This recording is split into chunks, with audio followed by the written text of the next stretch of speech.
네, 한 주일 동안 평안하셨습니까?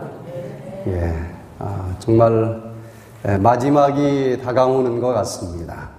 이 세계 제일 강대국이라고 하는 미국이 부도가 나느냐 마느냐 가지고 씨름을 하고 있습니다.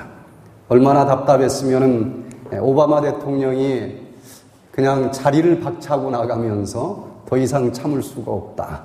아마 생각처럼 잘 풀어지지 않는 것 같아요. 그 여파들이 그저 멀리 있는 이야기가 아니고 우리 주변에 막 파도처럼 밀려오는 그런 시대에 살아가고 있습니다. 세계에서 최고로 큰 올개인을 가지고 있는 수정교회도 파산을 당한 것 보니까 교회라고 해서 그 물결이 밀려오지 않으리라고 하는 법은 없는 것 같습니다. 세계에서 최초로 대형 교회를 좀 한번 만들어 보자 하고 시작한 것이 바로 수정교회입니다. 교회를 기업으로, 전도와 선교를 판매로, 불신자를 고객으로, 이게 수정교회의 캐치플레이드였어요. 조금 안 맞는 것처럼 보이죠? 교회가 거의 비즈니스 하는 개념으로 경영을 해보자. 세계 최고의 교회를 만들어 보자. 그래서 한때는 10,000명 이상의 교인들을 가지고 있었지만 결국은 한 세대가 지나기 전에 파산이 됐다고 하는 소식을 우리는 가까이에서 듣게 됩니다. 우리들의 신앙이 파산이 되지 않도록 기도해야 될 때가 아닌가 그런 생각이 듭니다. 또 이 세계에서 5번째로 이름이 있는 이 필라델피아 오케스트라, 음악을 좋아하시는 분들은 너무너무 잘 아는 그런 유명한 필라델피아 오케스트라도 오늘 신문을 보니까 파산 신청을 했다고 그래요. 그러니 우리들의 삶이 얼마나 어려운 시대인지 모르겠습니다. 이렇게 환난 날이 시작이 되고 있다고 하는 것을 부인할 길이 없는데 과연 우리들의 신앙이 파산당하지 아니하고 저 영원한 하늘까지 들어가기 위해서 우리는 지금 이 순간 어떻게 해야만 정답이 될 수 있을까? 이 필라델피아 오케스트라가 파산 신청을 하기 전에 이 베토벤의 서곡을 연주할 때였습니다. 이 오페라가 시작하기 전에 아주 이 웅장한 베토벤의 제3번 레오노레라고 하는 곡을 연주할 때였는데 이 곡은 한참 클라이막스에 도달했을 때에 좀 더 실감나는 효과를 위해서 그 트럼펫이 등장을 하는데 이 앞에 있는 연주단에서 등장을 하는 게 아니라 저 뒤에, 무대 뒤에 있는 관중들 속에 있던 이 트럼펫 연주자가 나와서 갑자기 빵 하면서 트럼펫을 불도록 그렇게 돼 있습니다. 좀 관중들 중에 참여하는 것 같은 느낌도 들게 하고 좀 더 실감이 나도록 그렇게 했는데 그날 그 곡이 참으로 아름답게 연주가 됐습니다. 아주 아름다운 곡이지만 더 아름답게 웅장하게 잘 진행이 되고 드디어 마지막 저 무대 뒤에 있는 관중 속에서 트럼펫 주자가 딱 일어나가지고 아주 힘차게 한번 부르면은 정말 감동적인 연주가 되는 것인데 갑자기 이 트럼펫 연주자가 일어나자마자 뒤에 서 있던 무식한 수위가 아니 연주는 저 앞에서 하는 건데 누가 감히 관중석에서 일어나가지고 저 트럼펫을 불려고 그래?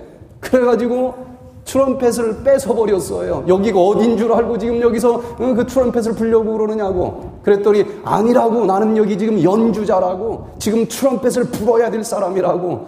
그런데도 이 무식한 이 수위가 끝까지 이 트럼펫을 뺏었을 뿐만 아니라 자꾸 버티니까 멱살을 잡고 그냥 뒤로 끌고 나가버렸어요.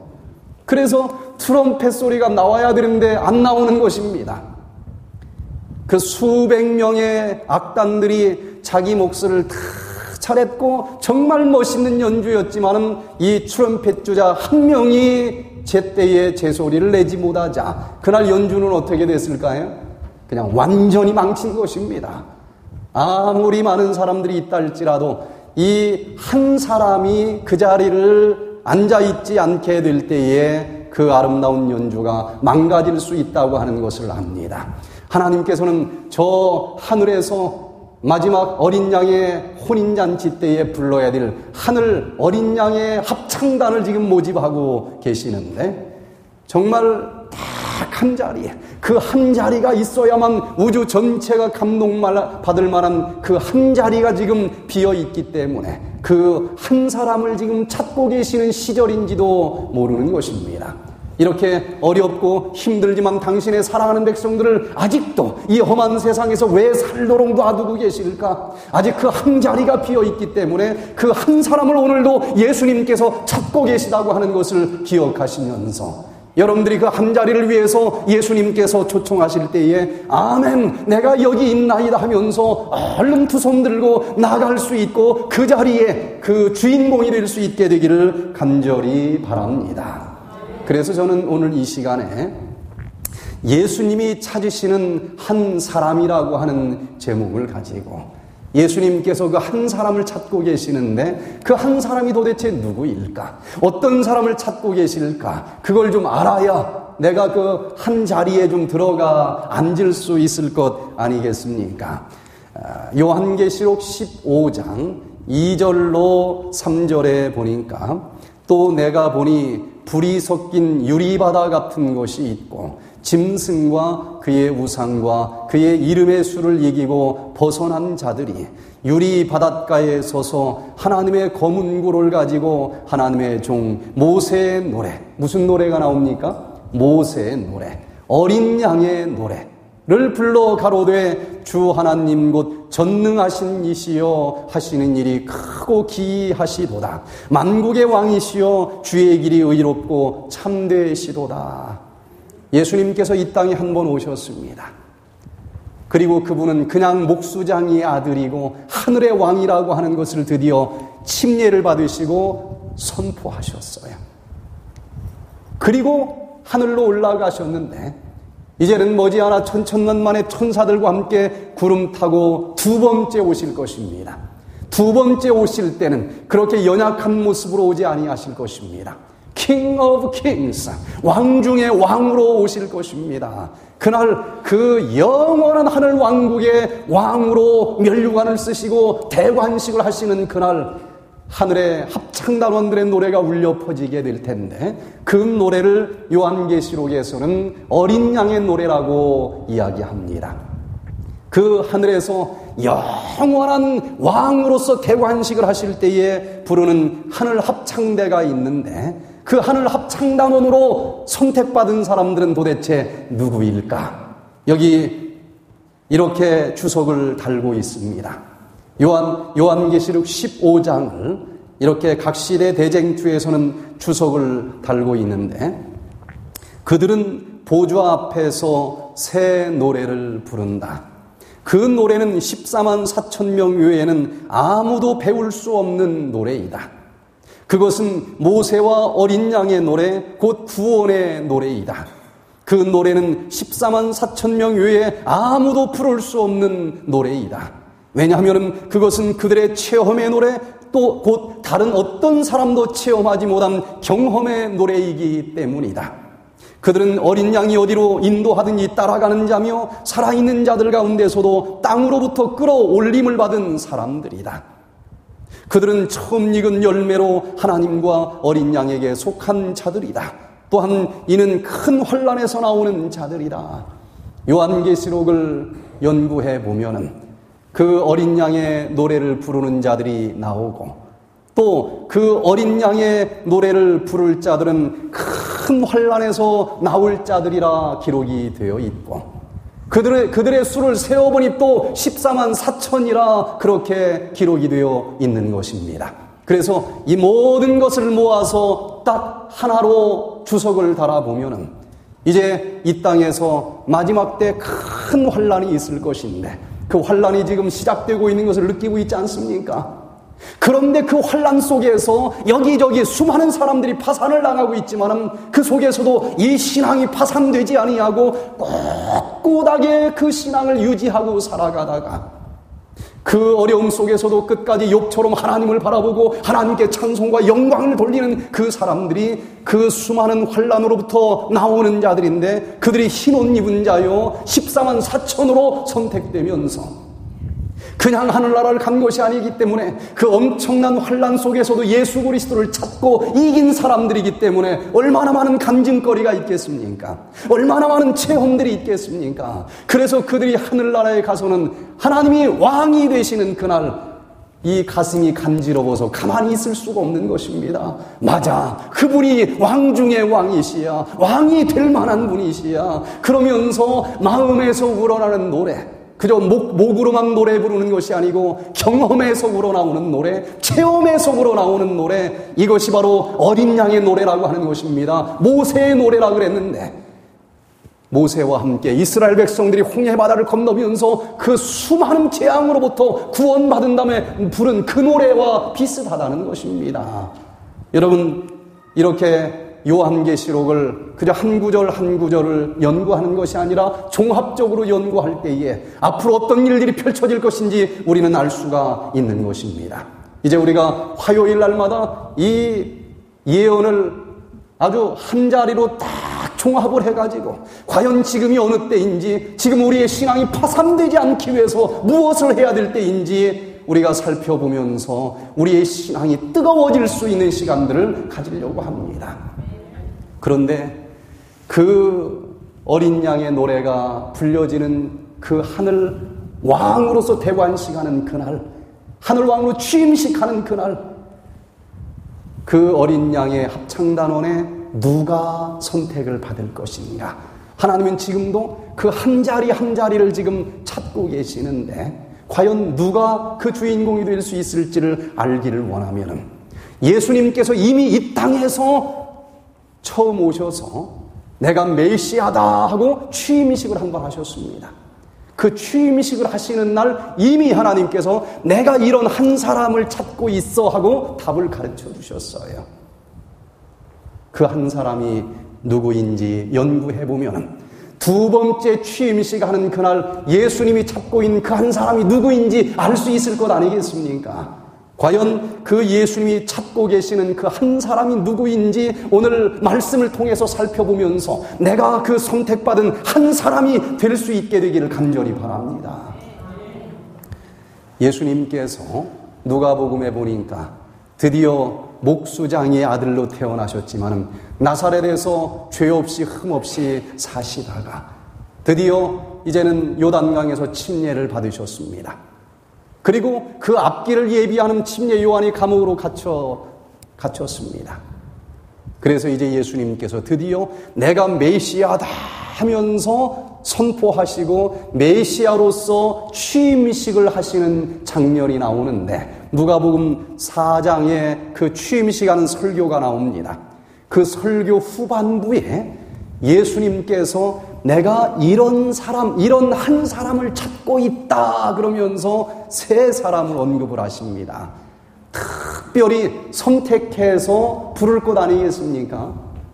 대통령 취임식 때도 선별해서 각 분야에서 한 사람씩을 선택하지 않습니까? 그러니 저 하늘 대관식에서 누구를 선택하실지 첫 번째 이 땅에서 이미 대관식을 한번 하셨기 때문에 그때 예수님이 직접 그 기준을 얘기하셨어요. 요런 한 사람을 내가 찾고 있다.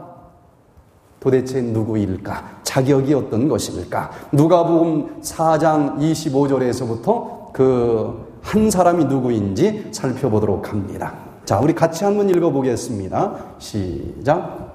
내가 참으로 너희에게 이르노니 엘리야 시대에 하늘이 새해 6달을 닫히어 온 땅에 큰 흉년이 들었을 때에 이스라엘에 많은 과부가 있었으되 엘리야가 그중 한 사람에게도 보내심을 받지 않고 오직 시돈 땅에 있는 사렙다의 한 과부에게 뿐이었으며 또 선지자 엘리사 때에 이스라엘에 많은 문둥이가 있었으되 그중 한 사람도 깨끗함을 얻지 못하고 오직 수리아 사람 나만 뿐이니라. 이 뒤에 또 귀신 들린 사람 중에서 한 사람 선택한 이야기가 이어집니다.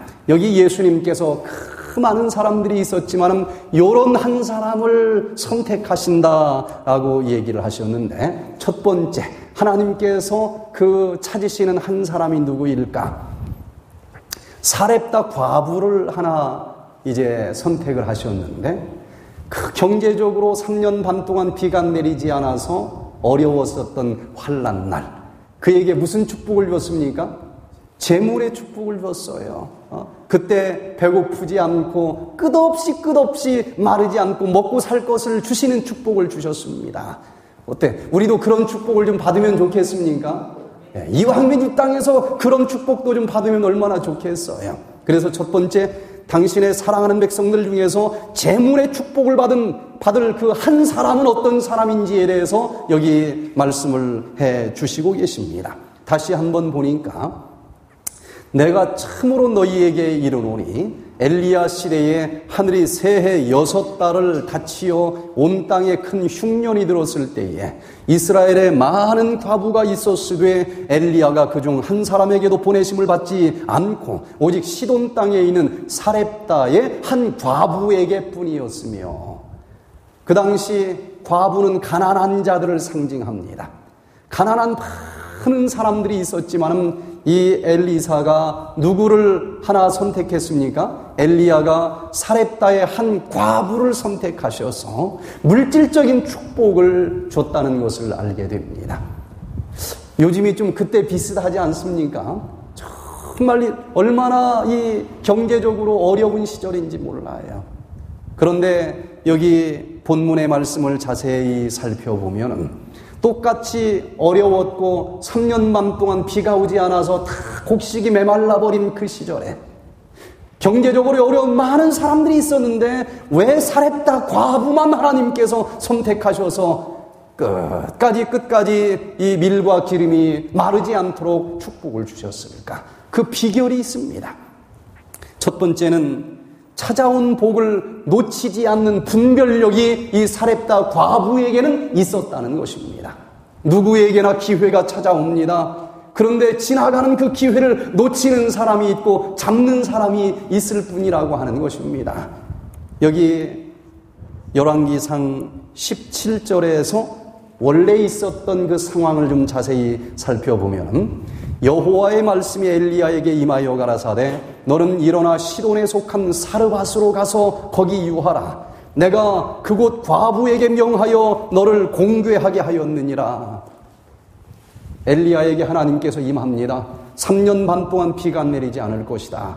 그러니 너는 그릿 시냇가로 가서 거기 거하거라. 비가 내리지 않는데 시냇가에 있으니까 마실 물은 있었죠. 그 다음에 이제 배고플 때마다 누구를 보내줬습니까? 까마귀를 보내줬어요. 까마귀가 먹을 것을 물어다가 먹여준 것입니다.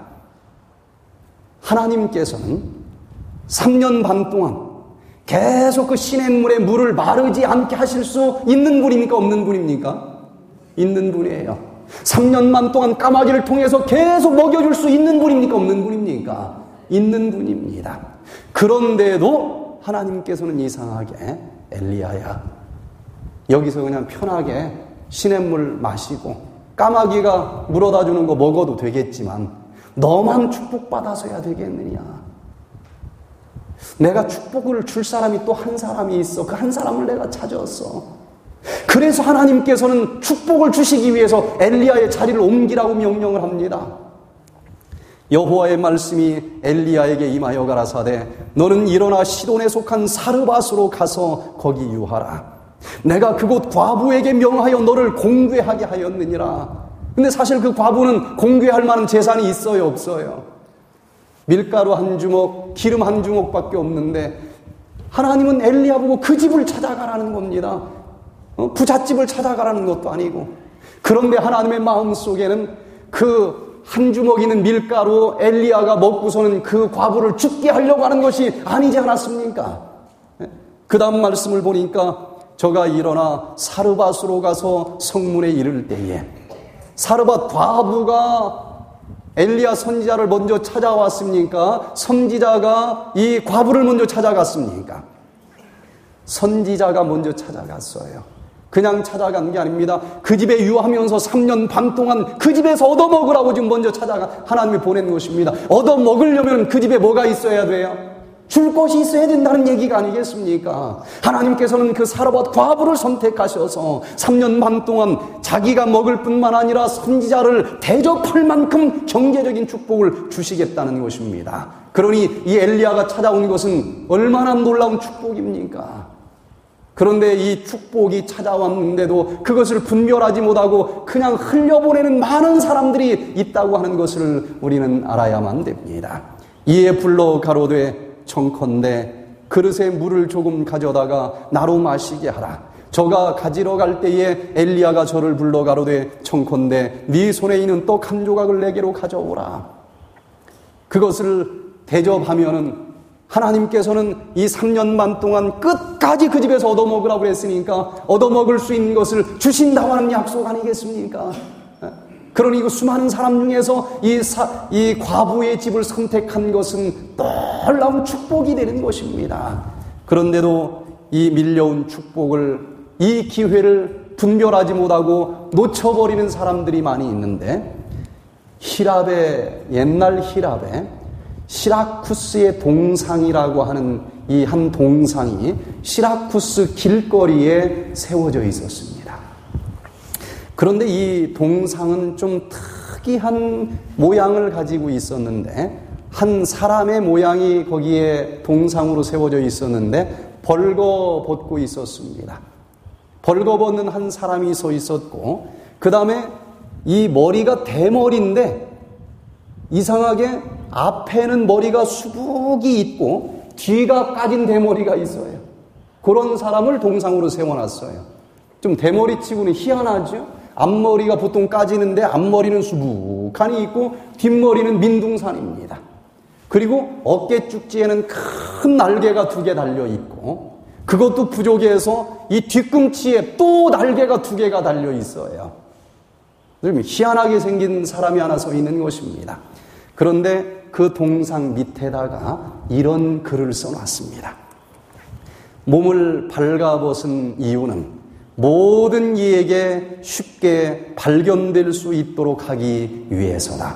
어디 눈에 싹 띄겠습니까? 옷 벗고 있는데 금방 보이겠죠? 그래서 벌거벗은 사람으로 세워놨고, 앞머리가 무성한 이유는 사람들이 나를 보았을 때 쉽게 붙잡을 수 있도록 하기 위해서다. 앞머리 있으니 딱 잡기가 쉬울 것 아니겠습니까?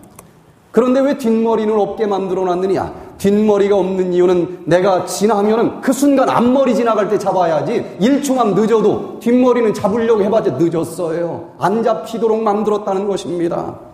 또 날개가 어깨 쭉지에 있고 이 2 다리에도 달린 이유는 그 순간 잡지 않으면 최대한 빨리 사라지도록 하기 위해서다.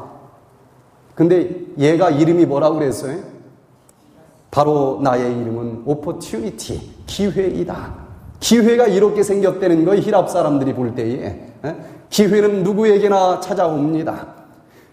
찾아오면은 딱 알아보도록 이렇게 벌거벗겨서 만들어 놨어요. 그리고 앞머리가 수북하기 때문에 잡으면 다 내 것이 되는 것입니다. 그러나 그 순간 잡지 못하면 뒷머리가 다 벗어져 있기 때문에 미끄러워서 잡히질 않아요. 그때 결정하지 않으면 아주 신속히 날아가 버리는데 기회가 이렇게 온다는 것입니다. 마지막 때에 천사들이 이렇게 날아옵니다. 요한계시록에 보면은 이 마지막 환란의 때에 천사들이 인을 치기 위해서 이런 모양으로 지나갑니다. 그러면서 하나님의 그 놀라운 하늘의 축복을 주기 위해서 이마에 인을 치는데 이 기회의 신보다도 더 빨리 지나가는 것입니다. 그 순간 미리미리 깨어있고 영적인 분별력을 가지고 이것을 내가 잡아야 되는 것이다. 그 진리를 분별할 줄 알고 그 진리를 아멘하면서 잡지 않으면 순식간에 지나가 버린다. 분명히 요한계시록에 기록이 되어 있습니다. 그러니 여러분 영적인 분별력을 갖게 해달라 기도하시길 바랍니다. 하나님이 이런 기회를 우리에게 주시게 될 때에 아멘하면서 그 기회를 놓치지 말고 잡으시게 되기를 간절히 바랍니다. 아무리 경제적으로 마지막 시대에 어렵다 할지라도 하나님께서는 당신의 사랑하는 백성들을 먹을 것 입을 것을 분명히 공급해 주신다 약속을 하셨습니다. 이 사렙다 과부가 그 찾아온 복을 놓치지 않고 분별할 줄 알았어요. 조금도 망설이지 않고 어서 오십시오 하고 그 엘리야를 영접한 것을 우리가 보게 됩니다. 이 사렙다 과부가 그 경제적인 축복을 받을 수 있었던 두 번째 이유는 먼저 하나님의 사업을 챙기는 믿음이 있었다는 것입니다. 엘리야가 저에게 이르되 두려워 말고 가서 네 말대로 하려니와 먼저 그것으로 나를 위하여 작은 떡 하나를 만들어 내게로 가져오고 그 후에 너와 네 아들을 위하여 만들라. 얘야, 마실 물 좀 한 모금 타고 가려고 그러니까 그런데 떡도 좀 한 조각 좀 줬으면 좋겠다. 그랬더니 그 사렙다 과부가 뭐라고 그래요? 우리 집에 떡은 없고 우리가 가진 천재에서는 기름 한 병하고 그리고 밀가루 한 주먹밖에 없습니다.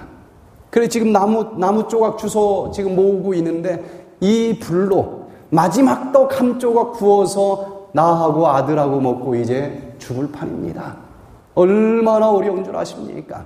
세상에 좀 도움을 요청해도 어느 정도 좀 빌붙을 집에 가서 얘기를 해야지 이런 집을 하나님은 가라고 한 것입니다. 그런데도 이 엘리야는 하나님께서 이 집에서 얻어먹으라고 했으면 틀림없이 이 집에 축복을 주신다는 약속이다. 그러면서 조금도 망설이지 않고 뭐라고 합니까? 그래, 그러면 그거 구워가지고 나를 좀 먼저 줘라. 나를. 엘리야가 염치가 없는 사람이 아닙니다. 하나님을 알기 때문에 이런 거예요. 엘리야 사진, 그림을 보니까 머리가 벗겨졌던데 그래서 이렇게 염치 없는 사람이 아니고 하나님을 알기 때문에 그거 마지막 나를 좀 먼저 줘라. 어떻게 알았어요? 여기 보니까 이스라엘 하나님 여호와의 말씀이 나 여호와가 비를 지면에 내리는 날까지 그 통의 가루는 다하지 아니하고 그 병의 기름은 없어지지 아니하리라 하셨느니라. 저가 가서 엘리야의 말대로 하였더니 저와 엘리야와 식구가 여러 날 먹었으나 여호와께서 엘리야로 하신 말씀같이 통의 가루가 다하지 아니하고 병의 기름이 없어지지 아니하니라. 엘리야의 얘기가 아니었습니다. 엘리야가 그 집 가고 싶어서 간 게 아니었습니다. 하나님께서 그 집으로 가라고 그랬어요. 하나님께서 약속을 하셨습니다. 그 집에서 네가 얻어먹을 수 있느니라. 그래서 엘리야는 확신을 가지고 그거 나 먼저 대접해라. 그러면 이 환란이 끝나는 날까지 절대로 그 밀가루가 마르지 아니할 것이다. 그때 많은 사람들은 참 웃기지도 않네. 지금 이거 먹고 남을 것도 아니고 먹고 죽을 판인데 이걸 어떻게 너한테 먼저 줘? 그런데 이 사렙다 과부가 그 축복을 받은 비결은 우선순위를 잘 정할 수 있는 사람이었다는 것입니다. 이게 남아돌아서가 아니고 하나님을 먼저 생각할 줄 아는, 하나님의 사업을 첫째로 생각할 줄 아는 그런 믿음을 감직한 사람에게 하나님께서 망설임 없이 경제적인 축복도 주신다는 것입니다. 마태 6장 33절에 너희는 먼저 그의 나라와 그의 의를 구하라. 그리하면 이 모든 것을 너희에게 더하시리라. 이 축복의 비결이 무엇인지를 우리 모두가 깨달아 알 수 있는 자들이 되기를 간절히 바랍니다. 하나님께서는 당신의 사랑하는 백성들에게 영적인 축복을 주시기를 원하실까요? 예, 물론이지요. 마음의 평안을 주시기를 원합니다. 구원을 주시기를 원하십니다. 그런데 그 하나님께서는 당신의 사랑하는 백성들에게 이 땅에서 그 사랑하는 백성들이 경제적인 축복도 누리면서 살기를 원하실까요? 예, 아멘입니다. 이왕이면 풍족하게 살아가기를 원하셔요. 그러나 하나님에게 심각한 고민이 있습니다. 여러분들이 만약에 하나님이라고 하면 어떻게 해야 될지 한번 바꿔놓고 생각을 해보세요. 당신의 사랑하는 백성들에게 돈도 많이 주기를 물론 원하십니다. 그런데 사람들을 살펴보니까 돈이 없을 때보다도 돈이 많이 있으면 하나님을 더 믿기가 쉬울까요? 어려울까요? 어렵습니까? 여러분들도 인정하십니까? 예, 돈이 없을 때는 하나님을 믿기가 쉬워요. 내가 할 수 있는 게 아무것도 없기 때문에 별걸 다 하나님 앞에 찾아가서 기도를 합니다. 그러나 돈이 많아지면 하나님을 찾을 필요가 없습니다. 왜? 돈이 상당한 것을 해결을 해주기 때문에 웬만하면 기도할 게 없어요. 돈만 있으면 다 된다고 생각을 합니다. 그래서 많은 사람들이 돈이 있으면 하나님을 잊어버리는 것입니다. 이 땅에서 잠깐 부유하게 살게 할 수는 있지만은 그 돈을 줬더니 그것 때문에 하나님을 잊어버리고 하늘을 놓쳐버릴 수가 있기 때문에 하나님의 고민이 이만저만이 아닙니다. 차라리 이 땅에서 한 70년 좀 그냥 고생하게 살더라도 저 영원한 하늘나라는 좀 데리고 가는 게 나을까? 아니야, 너무 힘들잖아. 그러니 돈도 좀 주자. 그런데 이게 이 사람이 돈을 얼만큼 줘야 하늘을 잊어버리지 않을지 그 선을 가늠하기가 너무 힘든 것입니다. 그래서 하나님이 방법을 하나 생각을 해낸 거예요. 그래, 가능하면 돈을 주자. 그러나 그 마지노선이 뭡니까? 하늘나라를 잊어버리지 않을 정도의 돈만 주자. 근데 그게 사람마다 다 틀려요. 어떤 사람은 1억을 줘도 하나님을 안 잊어버릴 사람이 있는데 어떤 사람은 1억만 로또로 딱 줘도 하나님 잊어버릴 사람이 있어요. 어떤 사람은 1000억을 줘도 잊어버리지 않을 사람이 있습니다. 사람마다 다를까요? 달라요. 그래서 그것을 판단하기 위해서 하나님이 말라기서에 보니까 어느 누구도 다른 소리 하지 못할 기가 막힌 방법을 하나 가르쳐 주셨는데 그게 뭡니까? 하나님께서 금도 내 것이요 은도 내 것이요 재물의 축복도 다 주실 수 있는 분이라는 것입니다. 그런데 문제는 이걸 너한테 줬을 때 네가 이 물질 때문에 하나님까지 잊어버릴까 염려가 되니까 내가 이만한 축복을 받았는데도 아직도 이 모든 축복을 주신 분은 하나님입니다 하고 인정하는 믿음을 감직하고 있습니다라고 하는 고백을 좀 한번 해봐라. 그러는 한은 내가 아직까지는 괜찮구나 하고 계속 복을 줄 것이다.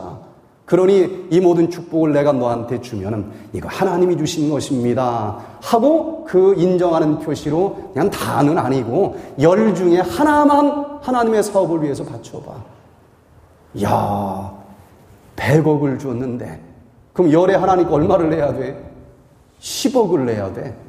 10,000원 줬을 때는 100원 줬을 때는 1원만 내면 10원만 내면 되니까 잘 냈는데 100억을 주면은 10억을 내야 되니까 좀 쉽지 않겠죠?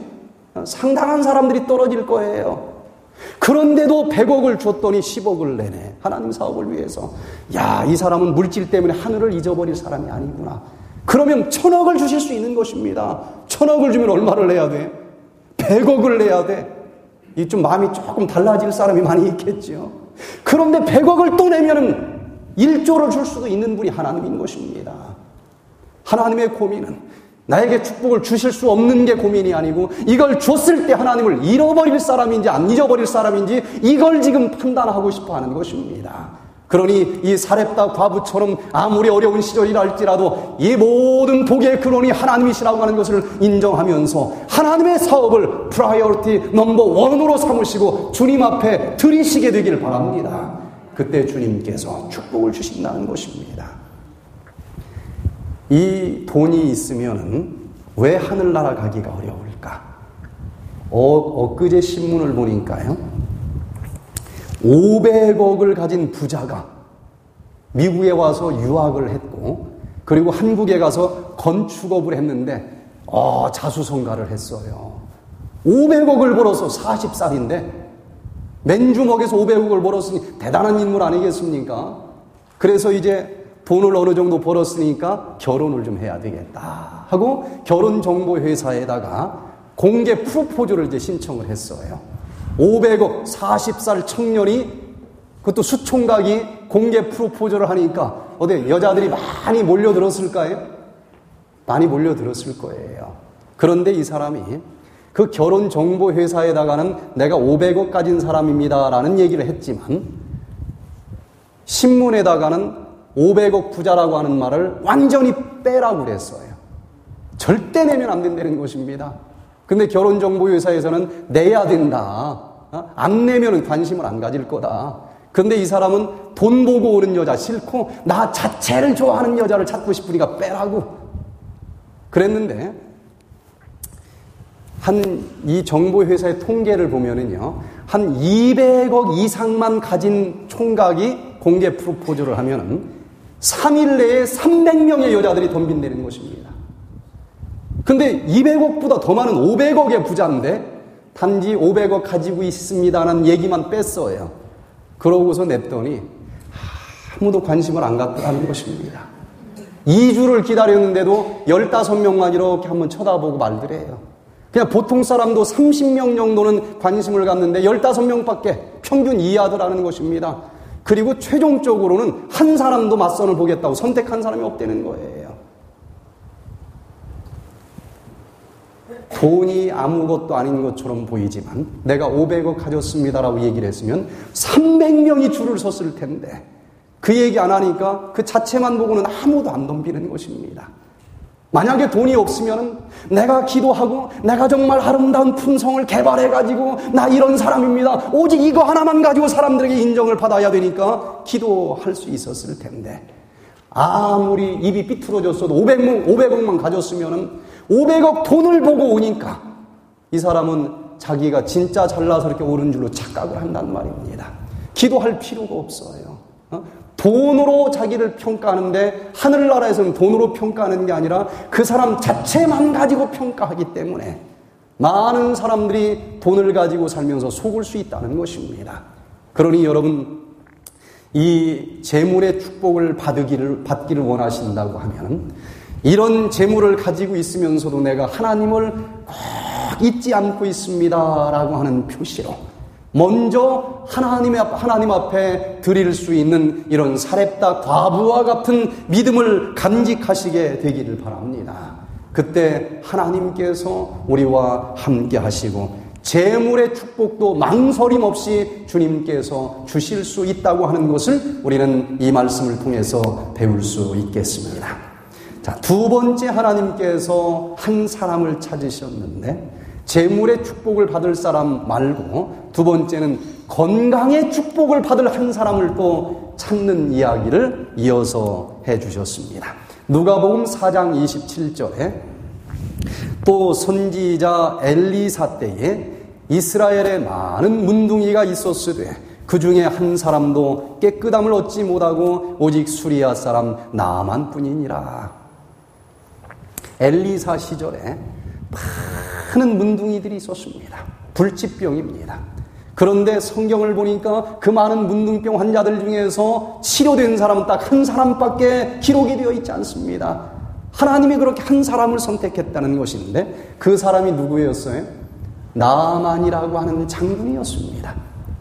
오늘날 육체적으로 질병을 가지고 씨름하는 수많은 사람들이 있을 텐데 하나님께서는 그 육체적인 질병까지 치료해 주실 수 있는 축복을 어떤 사람에게 주실까? 그 한 사람으로 내가 선택되기 위해서는 어떻게 해야 될까? 나만 장군이 그 축복을 받을 수 있었던 비결 첫 번째는 선지자를 찾아가는 신앙을 가졌다는 것입니다. 이 사렙다 과부는 선지자가 찾아왔어요. 찾아오는 축복을 거절하지 않고 딱 잡는 믿음이 있었는데 이 나아만 장군은 좀 반대로 좀 적극적인 신앙을 가진 사람이었습니다. 하나님이 이런 사람도 찾으십니다. 선지자를 찾아가는 신앙을 가졌기 때문에 치료됐다라고 성경은 기록하고 있는 것입니다. 열왕기상 5장 9절 10절을 보니까 나아만이 이에 말들과 병거들을 거느리고 이르러 엘리사의 집 문에 서니 엘리사가 찾아왔습니까? 나아만이 엘리사를 찾아갔습니까? 나아만이 찾아갔어요. 엘리사가 사자를 저에게 보내어 가로되 너는 가서 요단강에 몸을 7번 씻으라 네 살이 여전하여 깨끗하리라. 나아만이 당대에 아주 능력 있는 장군이었습니다. 그런데 문둥병이 찾아왔어요. 그 당시 어디를 가도 치료가 안 되는 것입니다. 그 아람에 어떤 의사를 만나도 치료된다고 얘기하는 사람이 없는 것입니다.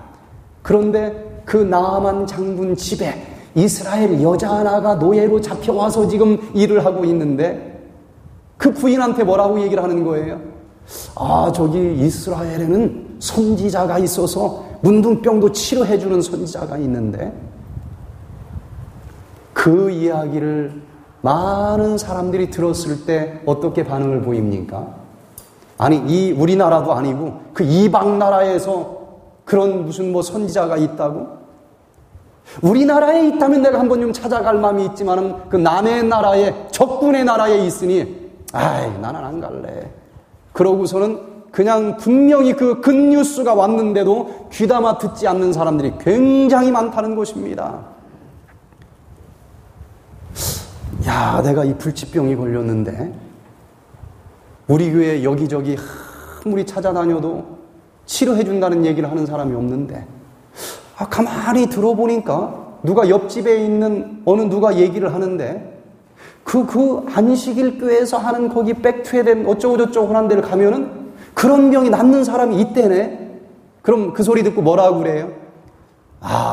우리 교회 목사님이 치료해준다면 내가 가겠는데 내가 거기 남의 교회를 왜 가? 그리고 딱 귀 담아버리는 사람이 있습니까? 없습니까? 많이 있어요. 많이 있어요. 그런데 나만은 좀 달랐습니다. 그 적군을 향해서 찾아갔어요. 여러분, 복음이 있다 들으시면은 주변에서 뭐라고 얘기하든 어떤 이야기를 하든 그런 거 괴념치 않고 내가 살 길이 있다 하면은 믿음으로 나갈 수 있는 그런 자들이 되시게 되기를 바랍니다. 하나님께서는 그런 한 사람을 찾으십니다. 이 세상 수많은 사람들이 뭐라고 얘기해도 상관이 없어요. 적군이라 해도 상관이 없습니다. 이단이라고 해도 상관이 없습니다. 내가 나설 수 있다는데 무슨 상관이 있습니까? 믿음을 가지시고 내가 영적으로 살 길이 있다 얘기하면은, 그 진리가 있다 하면은 누가 말려도 누가 뭐라고 해도 누가 손가락질을 한다 할지라도 찾아 나설 수 있는 나만의 믿음을 감직할 수 있게 되기를 간절히 바랍니다. 그런 한 사람을 주님께서는 찾으십니다. 이게 용기 있는 사람 아닙니까? 이게 용기입니다. 세상이 다 뭐라 얘기한다 할지라도 마틴 루터는 일어났습니다. 자기가 신부님이었지만은 그 당시 모든 사람들의 손가락질을 마다하지 아니하시고 진리를 향해서 일어난 사람이 있는 것입니다.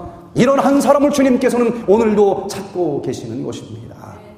나만이 기어이 그 불치병으로부터 치료되는 축복을 받을 수 있었던 비결이 뭘까? 두 번째, 찾아오는 것으로 끝나는 것이 아닙니다. 그 선지자가 말씀하시는 말씀대로 끝까지 순종하는 신앙을 가졌기 때문에 치료의 기적을 맛볼 수가 있었습니다. 그 소문을 듣고 주변에서 어쩌고저쩌고 하는데도 여기까지 온 사람은 많이 있습니다. 여기 온 것으로 끝나서는 안 돼요. 한두 번 왔다가 그냥 나가버리는 많은 사람들이 있습니다. 치료의 기적이 주어질 뻔했는데 안타깝게도 놓치는 것입니다. 나만도 그 기회를 거의 놓칠 뻔하지 않았습니까? 그 먼 거리를 찾아갔더니 무슨 기가 막힌 약이나 주는가 싶어서 갔는데 저쪽 요단강물에 가서 7번 목욕을 하라는 것입니다. 그때 나만 생각에, 아니 우리 동네는 이렇게 깨끗한 물이 없어서 여기까지 오는 거야? 요단강물이 깨끗하지도 않아요. 누런 흙탕물인 것입니다. 지금 온몸에 상처가 났는데 이렇게 지저분한 물가로 들어가라고 하면 또 어떻게 되는 거야? 이 나만이 그냥 가고 싶었어요. 여기 와서 여러 가지 어설픈 시설과 여러 가지를 보면서 그냥 가고 싶은 마음이 들 수도 있습니다. 그런데도 나만은 여기까지 왔는데 내가 그냥 갈 수 없지 않느냐. 뭐 어려운 거 얘기하는 것도 아니고 그냥 물속에 7번 들어갔다 나오라는 건데 그거 못할 게 뭐가 있겠는가. 여기 온 많은 사람들이 그 병을 치료해 주신다고 해서 왔는데 방법을 들어보니까 너무 간단해. 요단강물 들어가는 것보다 더 간단해. 그냥 8가지 건강법칙만 지키면 된다는 것입니다. 너무 간단해서 뭐 별 볼 일도 없네. 그럼 우리 집에서는 그거 못해? 그러면서 그냥 지나가는 사람들이 너무나 많아요. 그러나 나만 장군처럼 7번 들어갔다 나와라 그러면 7번 전적으로 그 선지자의 말씀대로 순종해 보시게 되기를 바랍니다.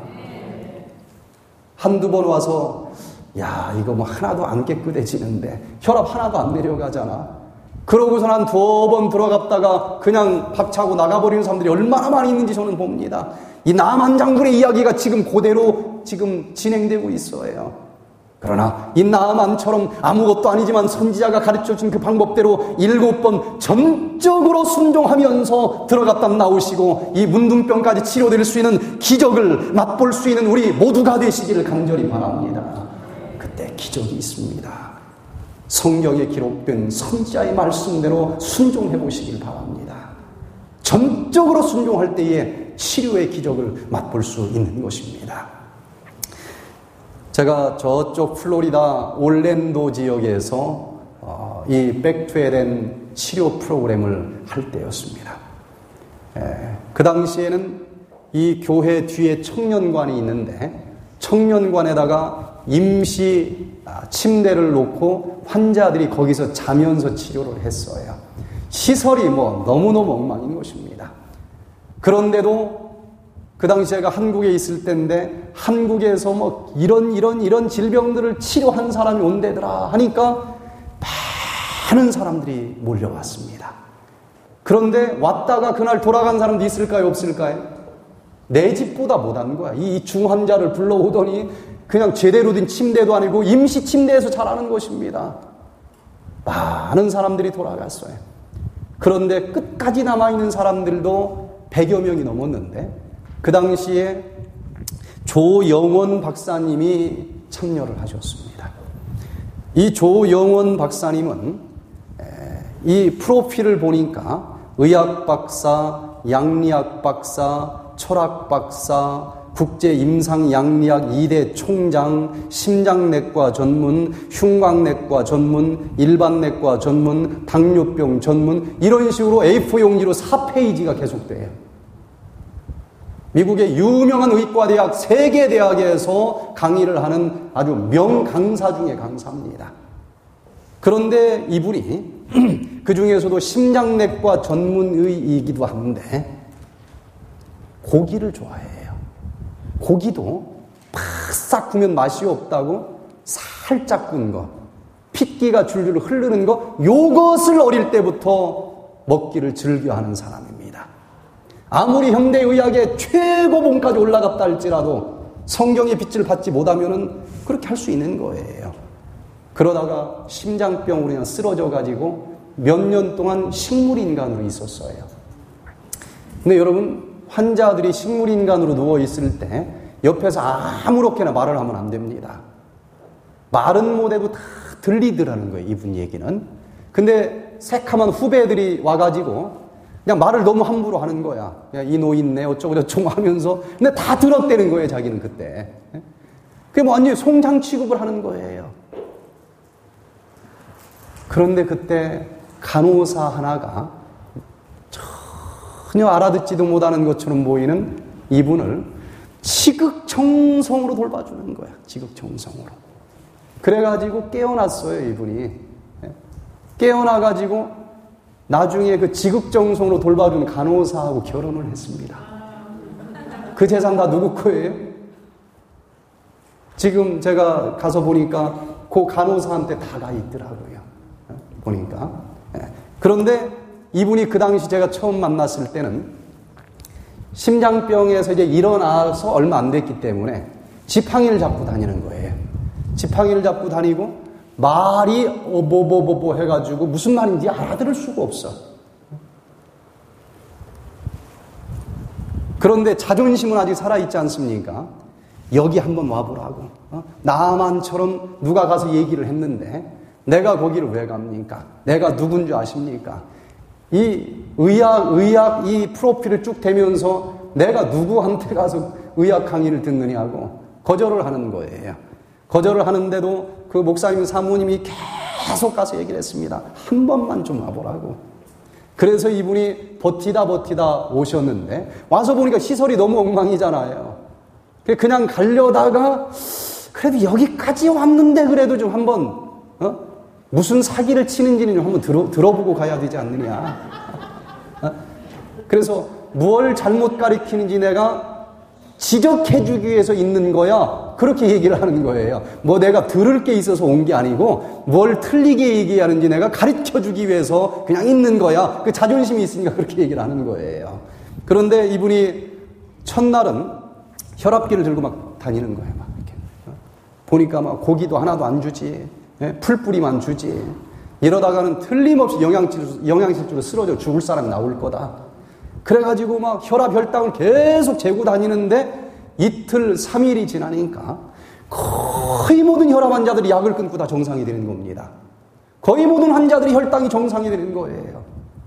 이분이 좀 헷갈렸어요. 야, 이 어떻게 해주는 것도 없는데 이렇게 한 사람도 아니고 다 좋아질까? 그러다가 당뇨병 강의를 하는 날이 됐는데 이분이 당뇨병에 대해서는 아주 전문 중에 전문이래요. 특별히 경구용 인슐린을 개발했는데 당뇨병에 대해서는 최첨단 당뇨병을 연구하는 학자이기 때문에 뭘 얼마나 틀리게 얘기하는지 좀 보자 하고 듣는데 그날 이분이 완전히 자아가 깨졌다고 얘기를 하더라고요. 당뇨병 강의가 끝난 날 저 뒤에서 이제 이렇게 인사를 하는데 그전에는 뭐 인사도 해도 받지도 않았어요. 그런데 그날은 먼저 찾아와서 악수를 딱 하면서 흔드는데 이게 시비를 거는 악수인지 감동을 받은 악수인지 구별이 돼야 안 돼요. 그 사람이라 다 구별이 돼요. 탁 잡고 흔들더니 목사님 감동받았습니다 그러는 거예요. 그러면서 자기가 지금까지 명강사라고 생각하면서 살았는데 여기 와서 강의를 들어보니까 자기는 의학 강의만 해왔는데 의학 강의에다가 이 성경의 영적인 강연을 딱딱 매취해서 이 강연을 하는데 정말 명강사 중에 명강사라는 거예요. 이분이 감리교 또 신학을 하신 분이에요. 그러면서 이 육적인 말씀과 영적인 말씀이 탁딱 짝이 맞으면서 나가는 이 말씀 속에 내가 완전히 자존심이 깨졌다는 거예요. 그러면서 내가 이제 영적인 당뇨병 환자라고 하는 사실을 깨달았고 내 자아를 이제 완전히 내려놓고 여기서 시키는 대로 선지자의 말씀대로 내가 한번 해보겠습니다. 그날 마음을 바꾸었어요. 그리고 이제 그 다음 날부터 자기도 똑같이 열심히 운동도 하고 막 하는 것입니다. 그러더니 일주일이 지나지 않아서 지팡이를 던져버리는 거예요. 그리고는 혀가 풀어지기 시작을 하는 것입니다. 그리고 나 이런 하나님 믿어야 되겠습니다. 감리교 신학을 하신 분이지만 다시 침례를 받겠다고 나오셨어요. 침례를 받았습니다. 하나님의 종이 됐어요. 1년이 지났습니다. 이제는 지팡이 완전히 던져버리고 심장병 걸리는 흔적도 찾아볼 수가 없고 말이 얼마나 유창하게 잘 되는지 그 다음 신문에 보니까 브라질에 가가지고 백퇴된 건강 강의 강사를 한다고 하는 신문을 제가 봤습니다. 여러 해 전에 제가 얼마 전에 지금은 맨하탄에서 살아요. 그 바닷가 딱 보이는데 맨하탄에서 사시는데 가서 보니까 지금 80이 넘었는데도 여전히 정정하게 활동을 하고 계시는 모습을 봤습니다. 자기가 의학의 최고 높은 곳까지 앞서서 가봤지만 150년 전에 성경을 바탕으로 건강 기별을 가르쳐 주신 이 선지자의 기별이 정말 진리 중에 진리라고 하는 사실을 깨닫고 자기가 그대로 실천을 했더니 우선 자기 병이 치료가 되는 것을 체험하게 됐고 지금은 그 기별을 전하면서 사는 사람이 된 것입니다. 여러분 이 나아만 장군처럼 선지자의 말씀 치료의 기별을 아멘하시고 단순한 것처럼 보이지만은 7번까지 끝까지 순종하시면서 그 치료되는 기적을 맛볼 수 있게 되기를 간절히 바랍니다. 여기 나오신 분들 몇 번까지 순종하라고 그랬어요? 7번. 7번은 완전 숫자입니다. 근데 많은 사람들이 6번까지 나오고서는 아이고 하나도 안 깨끗해지잖아. 그러면서 그냥 안 나오는 사람들이 많아요. 참으로 안타까운 사람들입니다. 지금까지 제가 6만 명의 환자들을 보면서 확실하게 말씀드릴 수 있는 게 있는데 방법은 간단합니다. 돈도 들지 않아요. 집에서 얼마든지 실천할 수 있는 방법들입니다. 그런데 몇 번만 들어가면 돼요? 7번. 틀림없는 성경의 치료 기별이니까 여러분들이 전적으로 순종하면서 이대로 실천하시게 되길 바랍니다. 떨어질 것입니다. 혈압이 떨어질 거예요. 여러분 너무 조급해하지 마시고 지난 화요일 날도 많은 분들이 오셨는데 이제 한 주 지나고 그 다음 주 화요일부터 이제 본격적인 치료 방법들을 제시해드리고 지도해드리고자 합니다. 날씨가 무덥지만은 우리가 나아만 장군처럼 7번 끝까지 순종하면서 그 치료의 축복을 받을 수 있게 되기를 간절히 바랍니다. 마지막으로 예수님께서 하나 보너스로 또 주셨어요. 2 사람을 선택하시고 바로 이어서 그런 물질적인 축복뿐만 아니라 건강의 축복뿐만 아니라 영적으로 축복받을 한 사람을 선택을 하셨습니다. 바로 그 다음 구절 이어서 가버나움 지역에 갔습니다.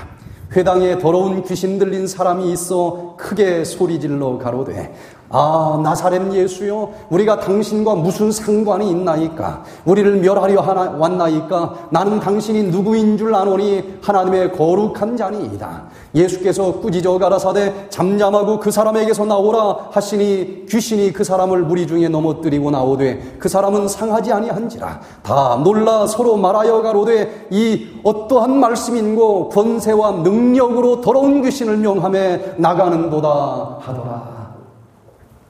여기 원어를 보면은 한 더러운 귀신 들린 사람이 있었다 그랬습니다. 제가 오늘 하는 설교는 지난주에 전화로 새벽 기도할 때 제가 받은 영감을 그때 한번 한 설교를 다시 보충해서 오늘 하는 것입니다. 그래서 새벽 기도가 좀 힘들지만은 참으로 그 시간에 하늘에서 영감이 쏟아지는 것을 느끼기 때문에 새벽 기도는 계속 좀 하려고 합니다. 누구를 위해서 하려고 그래요? 저를 위해서 하려고 그래요. 저와 같이 은혜를 받기를 원하는 분들, 우리가 다음 주 한 주일 동안 준비 작업을 하고 다음 주부터 다시 아주 활력 넘치게 새벽 기도를 좀 하려고 그러는데, 그러는 분들이 있으면 전화번호를 기록해서 주시면 우리가 정말 따끈따끈한 하나님의 말씀을 자기 집에서 전화로 얼마든지 들으면서 영감을 받을 수 있는, 일주일에 이런 말씀 한 번 듣는 게 아니라 일주일에 5번 이상 들을 수 있는, 그래서 우리가 하나님이 원하시는 그 한 사람으로 선택될 수 있기를 바라는 그런 우리 모두가 되시기를 간절히 바랍니다.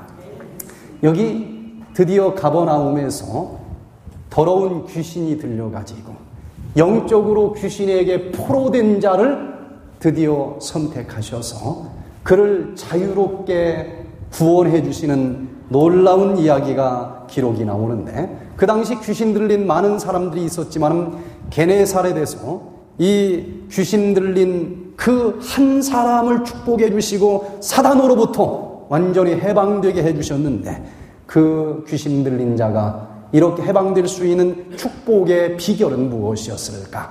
첫 번째, 귀신 들린 사람들이 많이 있었지만 이 귀신 들린 자는 어디에 있었습니까? 그날 회당에 있었습니다. 회당에 있었기 때문에 이 축복을 받을 수 있었던 것입니다. 내가 믿음이 좋아서 교회에 나와 있을 수도 있습니다. 그러나 때로는 믿음이 엉망진창일 때도 있습니까? 그런 날일수록 교회에 나와서 앉아있게 되기를 바랍니다. 교회에 있었다고 하는 이유 하나만으로 이 사단의 포로가 해방될 수 있었다고 하는 것을 우리는 본문에서 확인할 수가 있습니다. 아이고, 나는 일주일 동안 너무나 피곤해가지고 교회 가봤자 졸기만 할 텐데 뭐. 여러분, 졸아도 어디 와서 졸아야 돼요? 교회 와서 조시길 바랍니다. 유두구가 교회에서 졸다가 떨어져 죽었어요. 떨어져 죽었어도 교회에서 졸았으니까 살 수 있었던 것입니다. 그러니 내가 연약하고 내가 믿음이 참으로 고갈된 것처럼 보인다 할지라도 하나님의 성전에 나오기를 즐겨 하시게 되기를 간절히 바랍니다. 회당에 더러운 귀신 들린 사람이 있어. 이 귀신 들린 사람이 다른 귀신 들린 사람보다 잘한 거 아무것도 없습니다. 뭐 믿음이 있었던 것도 아니고 그냥 그날 회당에 있었다는 이유 하나밖에 없어요. 그러니 여러분, 이 마지막이 될수록 하나님의 성전에 나오는 것을 즐겨 하시게 되기를 바랍니다. 히브리서 10장 25절에 모이기를 패하는 어떤 사람들의 습관과 같이 하지 말고 오직 권하여 그날이 가까움을 볼수록 더욱 그리하자. 지금 어떤 시대입니까? 정말 환란이 밀려오고 있는 시대인 것입니다. 그날이 가까울수록 우리 그리스도인들은 뭘 해야 된다고 그랬습니까? 성전에 모이기를 힘쓰라고 그랬습니다. 성전에 나와 있는 그 어느 한순간 예수님께서 우리를 만나주시는 것입니다. 예수님께서 능력을 베풀어 주시는 것입니다. 귀신에게 딱 올가미가 모여가지고 아직도 여러 가지 죄악의 습관의 사슬로부터 벗어나지 못한 사람들이 있습니까? 그럴지라도 주의 성전을 찾으시기를 바랍니다. 주님께서 어느 날 우리를 완전히 사단의 굴레에서 벗어날 수 있도록 축복해 주실 줄로 믿습니다. 그래서 화요일 날도 나오고 금요일 날도 나오고 또 토요일 날도 나오고 이렇게 나오기를 즐겨 하다 보면 누구를 만날 수 있습니까? 어느 순간 예수님을 만날 수가 있는 것입니다. 이 귀신 들린 자가 해방될 수 있었던 오직 한 가지 이유는 예수님을 만났다고 하는 것 외에는 설명할 길이 없는 것입니다. 근데 귀신이 들렸는데도 뭐라고 외쳤어요? 나사렛 예수여, 우리가 당신과 무슨 상관이 있나이까?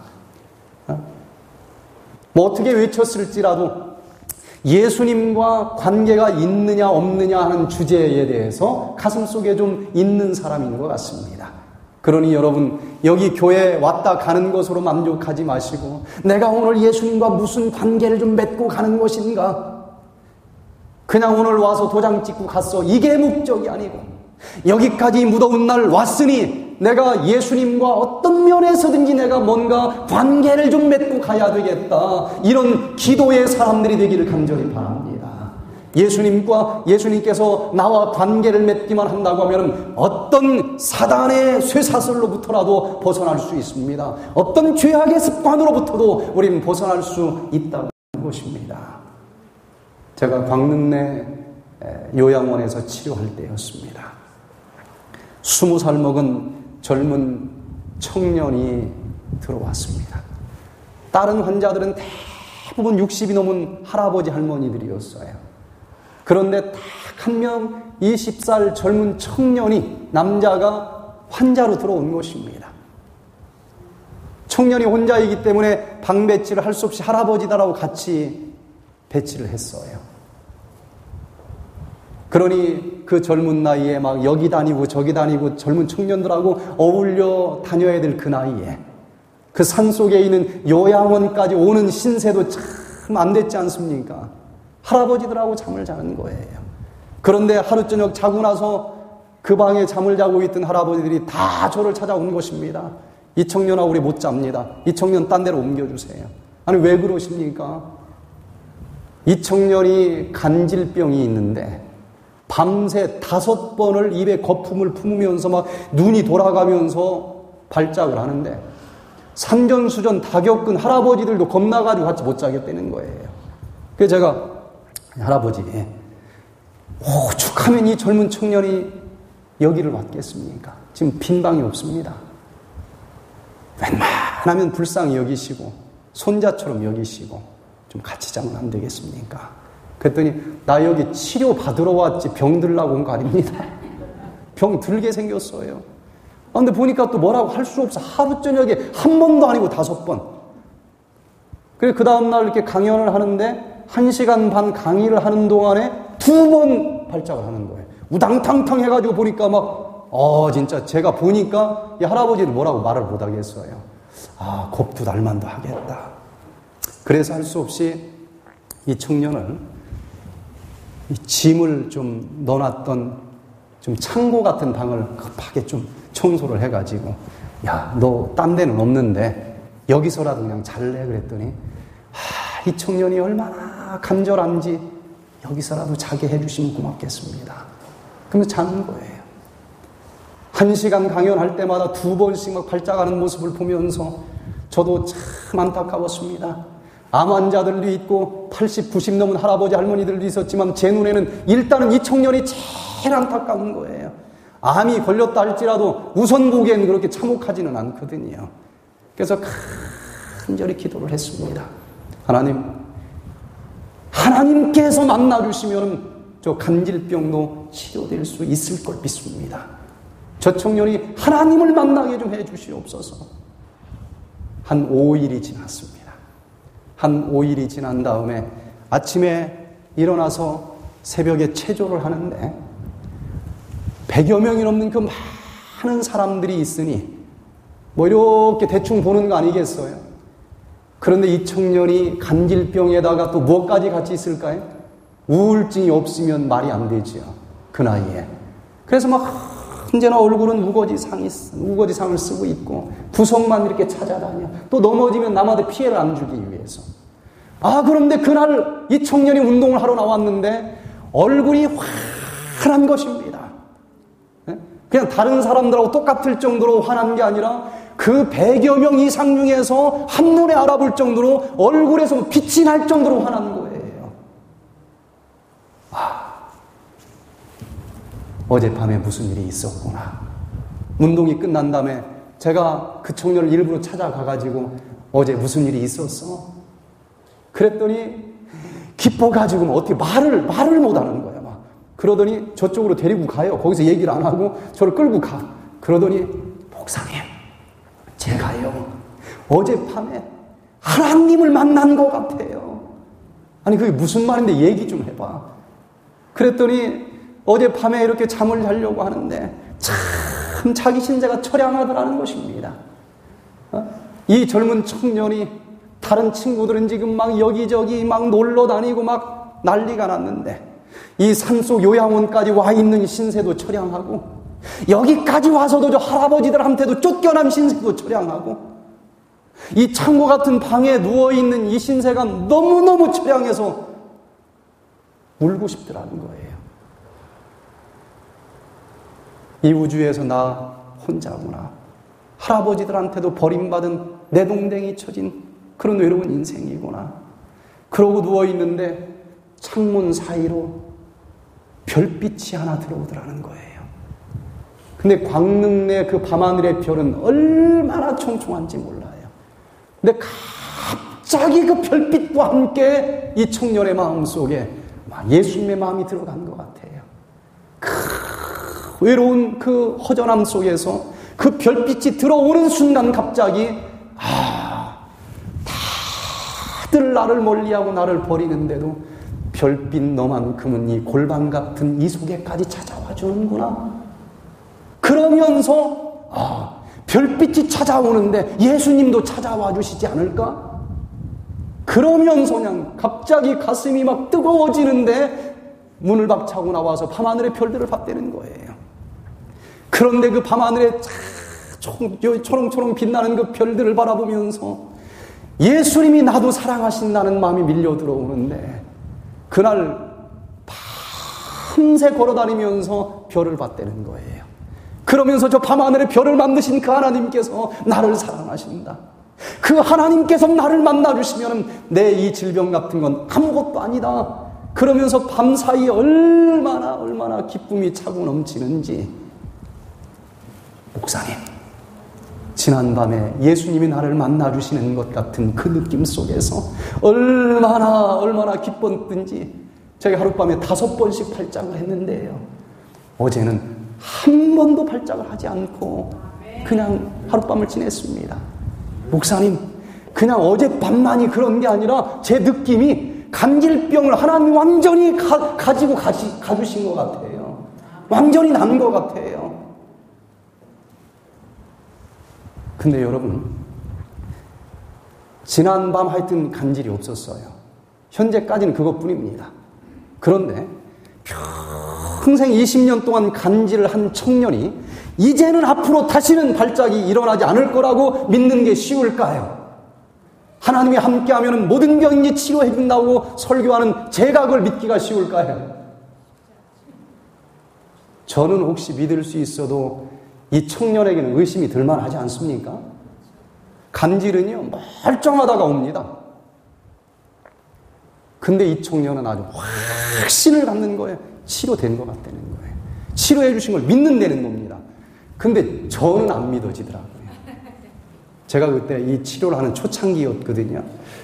내가 치료된다고 설교를 했지만 아니 저기 하룻밤에 진짜 저기 없어질까? 저렇게 얘기했다가 다시 발작을 하면 이 청년 믿음이 어떻게 될까? 이게 걱정이 되는 거예요. 그냥 그래도 입으로는 아멘 하면서도 속으로는 진짜일까? 그러면서 이제 설교를 하면서 듣는 거예요. 1시간 반 동안 몇 번 쓰러졌어요? 2번 쓰러지는데 저는 계속 그 청년만 보면서 설교를 하는 겁니다. 언제 쓰러질려나? 그런데 이 청년의 얼굴이 얼마나 환한지 간질병이 찾아올 틈을 안 주는 것입니다. 그 시간에 한 번도 발작을 안 하는 거예요. 그날 저녁에 너 오늘 한 번도 안 했어? 안 했습니다. 하나님이 치료해 주셨습니다. 그 다음날 아침에 또 만나니까 지난 밤에도 한 번도 안 했다는 것입니다. 마지막 날까지 간질을 한 번도 안 하고 지내면서 갈수록 기쁨이 차고 넘치는 이 청년을 보면서 오늘 어떤 것에 굴레에 쓰여 있다 할지라도 이 예수 그리스도를 만나시기만 한다고 하면 얼마든지 이 구속의 이 굴레에서 벗어날 수 있다고 하는 사실을 인해서 감사드리시게 되기를 바랍니다.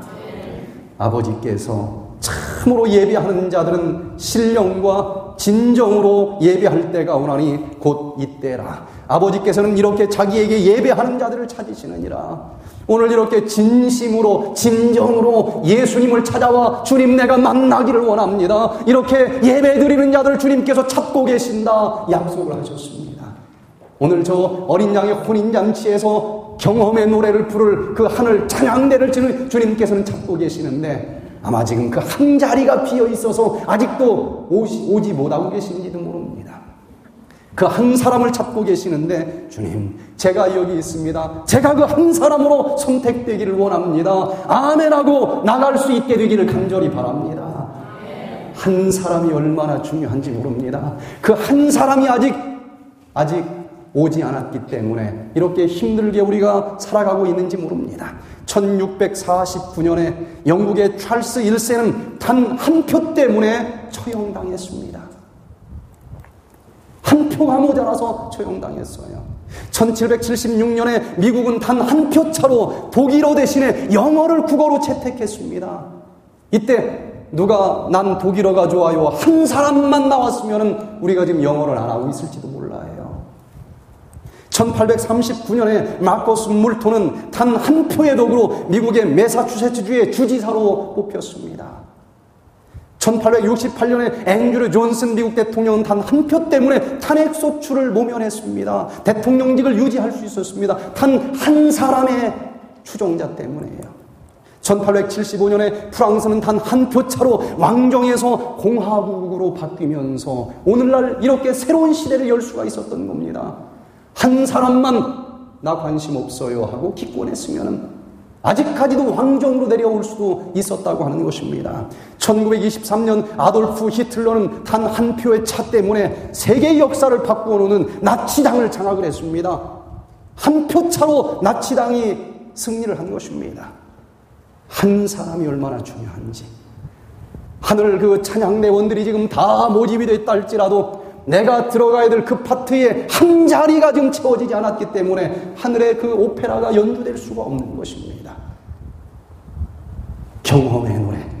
내가 이렇게 어려움 속에서도 예수님을 만나고 예수님을 찬양하는 나의 그 간증 하나가 지금 필요하기 때문에 주님께서는 지금도 찾고 계시고 지금도 기다리고 계시다고 하는 것입니다. 내가 그 한 사람이 될 수 있게 되기를 기도하시길 바랍니다. 인류의 가장 큰 결핍은 인물의 부족이다. 그 인물이란 매매되지 않는 사람, 심령이 진실하고 정직한 사람, 죄를 그대로 죄라고 부르기를 두려워하지 않는 사람, 마치 나침판의 바늘이 틀림없이 남북을 가리키듯이 양심이 그 의무에 충실한 사람, 비록 하늘이 무너질지라도 옳은 일을 위하여 굳게 서는 그런 사람이다. 하나님이 이런 한 사람을 지금 찾고 계십니다.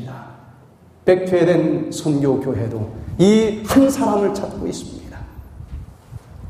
지금 시작한 지 얼마 안 돼서 그냥 다 손님처럼 왔다 갔다 하는 사람들로 가득 차 있습니다. 하나님의 교회가 이렇게 계속할 수는 없는 것입니다. 이제 하반기가 시작이 되는데 하반기 동안 저는 예수님께 기도하면서 예수님이 찾는 그 한 사람이 누구인지 찾는 작업을 좀 하려고 합니다. 이 어려운 시기에 하나님께서 당신의 한 교회를 지금 찾고 계시는데 하나님 여기 백퇴된 세계 선교교회가 그 한 교회가 되기를 원합니다. 그리고 그 한 교회가 이 세상을 바꿔놓을 수 있는 일을 하기 위해서 한 사람을 필요로 합니다.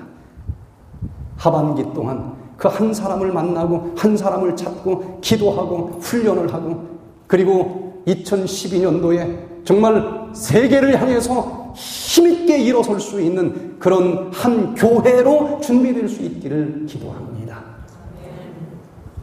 저는 지난주에 한 분과 통화를 하면서 멀리 얼바인에서부터 오는데 건강도 안 좋고 자기가 여기까지 오는 게 너무 멀어서 사실은 오기가 쉽지 않다는 거예요. 그러나 한 번, 두 번 와서 보니 목사님에게 사람이 필요하다는 것을 제가 느꼈습니다. 멀지만 힘은 없지만 제가 그 한 사람이 되기로 결심을 했습니다.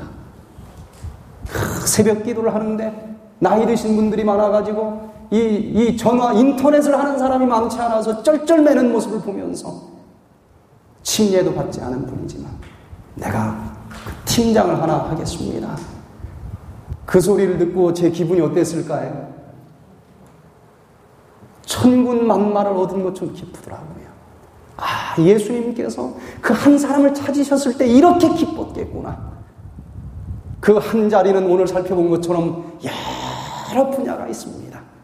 나만이 메꿀 수 있는 그 한 자리가 무엇인지 여러분들이 아멘, 제가 그 한 자리에 앉겠습니다, 이렇게 결심하시면서 그 하늘나라에 들어가서도 그 하나님이 찾는 그 한 자리에 앉아 있을 수 있는 우리 모두가 되시기를 간절히 바라면서 오늘 말씀을 마치겠습니다.